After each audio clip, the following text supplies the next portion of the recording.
Alright, welcome back, you cuties. Today we're going to be talking about some ways to help you guys win your fantasy league. So in this video, I'm going to talk about 6 tips that I personally use that will help you guys, whether you're new to fantasy, whether you've been playing for a while, help you win your fantasy leagues. So these are just kind of ways that I think some people might overlook that are immensely helpful in sort of preparing your fantasy team for the season, helping you win individual game weeks, and everything in between. So without further ado, the first tip I'm going to talk about is the hashtag basketball schedule. So I don't know if you're familiar with them, but I'm going to leave the links to this in the description. So the hashtag fantasy basketball schedule is kind of just a schedule of all the teams' games in the week and the days that those games are going to be on. So I think it's very important and useful, especially when considering waiver wire pickups, for example. So just to take an example for week 1, which is a tip that I think some of you could use maybe even as soon as this week, is when you look at the schedule, there's a lot of low volume game days. And what I mean by that is there's some days like Wednesday and Friday where like the majority of the teams are playing in the league. So you probably don't need a waiver wire player because most of your lineup's playing. But if we look at the team like the Philadelphia 76ers, they have a game on Thursday and then a back-to-back on Saturday and Sunday, which are all low volume game days. So what that means is as soon as the lineup's locked for the night today, I would definitely look at maybe considering picking up some Philadelphia 76ers players, because then you're getting 3 games out of 1 waiver wire pickup, and when they're on low volume game days, that's just even more valuable because you're going to have not a lot of guys that are playing in your lineups. So I mean, if you're into shallow leagues, that's guys like DeAnthony Melton, Kelly Oubre. If deeper leagues, I mean, maybe some Paul Reed action could be on the horizon with James Harden sitting out. So I think that's just something that I would heavily consider looking into just throughout the season and in general. Every single week at the start of the week, I like to look at every team's like schedule for the week, what days they're playing on, whether there's days that there's not a lot of games, so I can get some additional value. And then it just kind of helps save you some waiver wire pickups as well, so you can be as efficient as possible. So maybe you might be familiar with them before. If you're new to fantasy, maybe not. But I'd highly recommend checking it out. It's just so helpful for planning your week and kind of staying on top of everything. So yeah, that's the first tip. Now we'll go ahead and get on to the second one. Alright, so next up, it's going to be looking at your playoff schedule early. So your playoffs shouldn't end any later than week 21. Otherwise, most of your players will be sitting out to rest games, and then it's a bunch of bums like a Drew Eubanks that wins your league, which you kind of want to avoid because it's annoying and kind of ruins the fun to just kind of have your best players sitting out games when you need them the most. So with that being said, you can use the hashtag basketball schedule to look at the game schedule during your playoff weeks to look for outliers. So these are things like whether most teams will play 3 or 4 games in a week, but if you can see anything that's like has 5 games or 2 games, that's just something you kind of want to be aware of. So for example, the Brooklyn Nets have 5 games in week 19, the Timberwolves and the Lakers have 2 games in week 20, and Charlotte and Dallas have 2 games in week 21.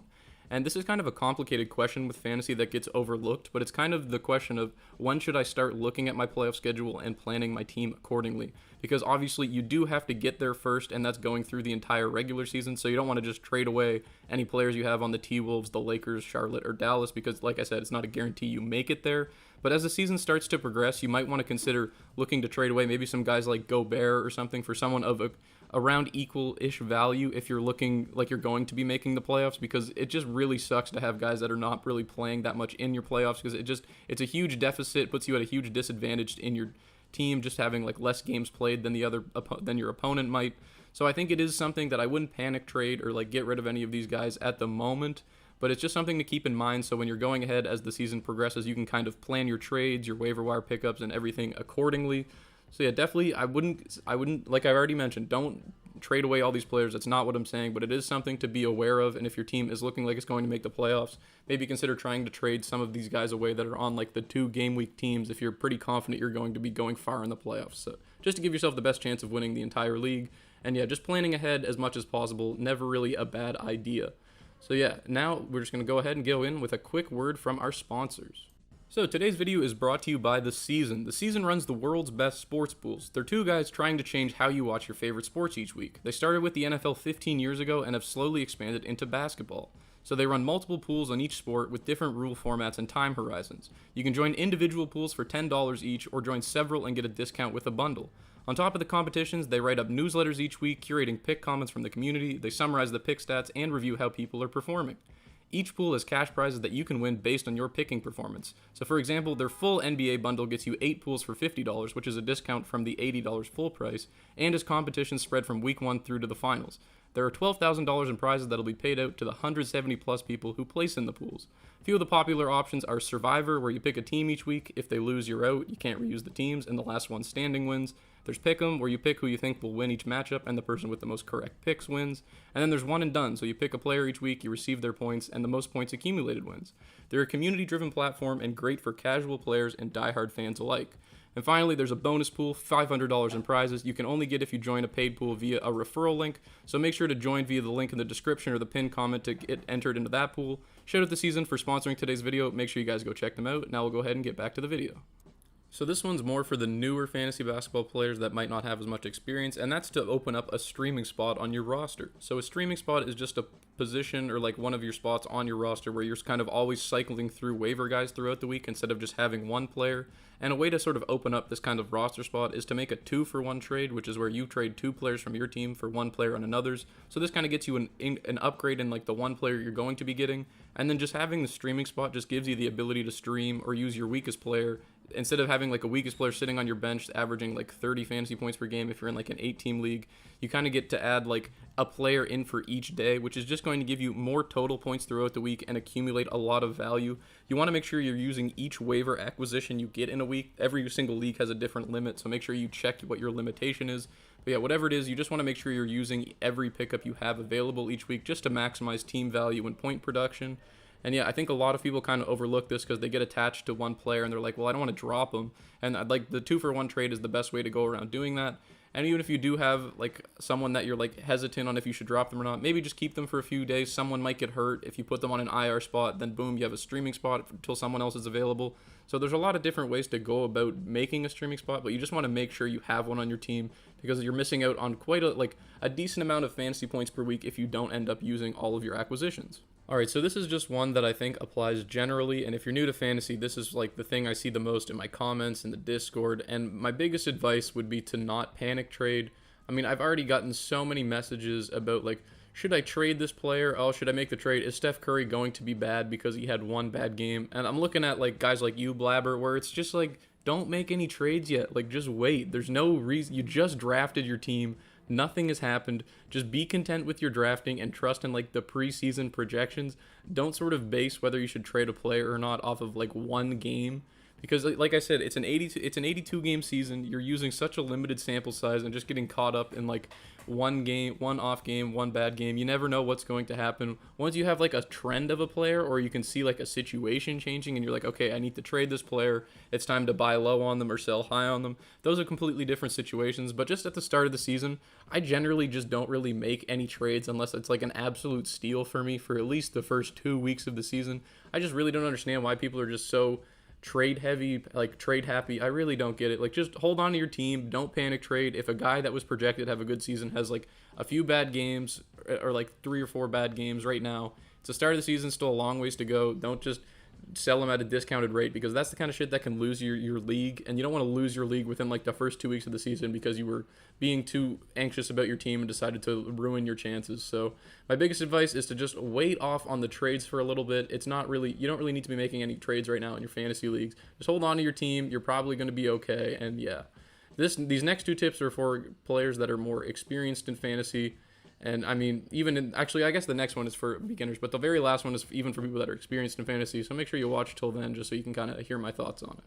Alright, so this one may seem like it's just a quick plug for the Discord, link in the description, but it's actually just a general advice that I think will help a lot of people. You don't even have to necessarily join my Discord. Locked On Fantasy Basketball has a great Discord. I'm sure the Ball Boys have a good Discord for category leagues as well. There's a really good community of fantasy basketball content creators out there, so make sure you go check them out, give them some love, join the Discord, and ask questions. Like, I think a lot of the times people are just trying to think that they have to do fantasy by themselves and can't get opinions on anything, but the amount of times I've seen people get help on their trade, their waiver wire pickups, their team suggestions, and just the overall community of fantasy basketball is very strong and incredibly helpful. It's a great place to be, so I'd highly recommend joining a Discord just to give yourself like a lot more opinions than your own, just so you can make more educated decisions on everything.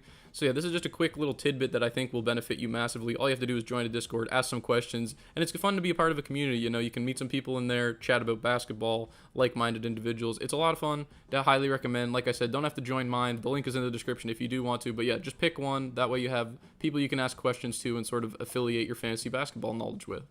And finally, this tip goes for advanced players, maybe new players, and it's just one of the best websites I've found that's helped me just absolutely win so many of my fantasy basketball leagues, and that's the Underdog Network Fantasy Basketball Notes. So I'm going to leave a link to this in the description with the hashtag fantasy basketball schedule. But the reason that this is so good is because it gives the most up-to-minute predictions, or not even predictions, but like establishments of what the starting lineups for each team's going to be the day that they're playing. It also gives you the injury updates for every player on each team that's playing today. So it's just a great way to sort of keep track and get the most up-to-date reports that I've found on who is going to be playing on a certain night, who's going to be injured. That way you can kind of get early access on if there's an injury to someone on a certain team and it makes someone a great waiver wire pickup. You can sort of get that information before anyone else in your league gets to it. So it's just super beneficial for making sure you're staying on top of everything in the league. It's just nice to have it all in one place.